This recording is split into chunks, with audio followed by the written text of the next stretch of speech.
Assalamualaikum warahmatullahi wabarakatuh.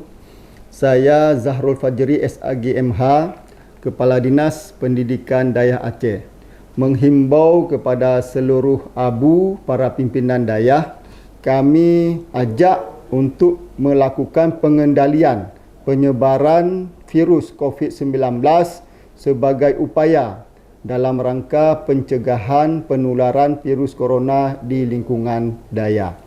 Kami menghimbau kepada para abu pimpinan dayah dalam proses belajar mengajar agar menerapkan protokol kesihatan secara ketat, menyediakan alat pengukur suhu tubuh, tempat mencuci tangan, hand sanitizer, masker dan disinfektan. Kemudian juga membatasi jadual kunjungan orang tua, santri serta melakukan pemeriksaan suhu tubuh secara berkala kepada pendidik dan tenaga kependidikan di lingkungan dayah sebagai upaya deteksi dini terhadap penyebaran COVID-19.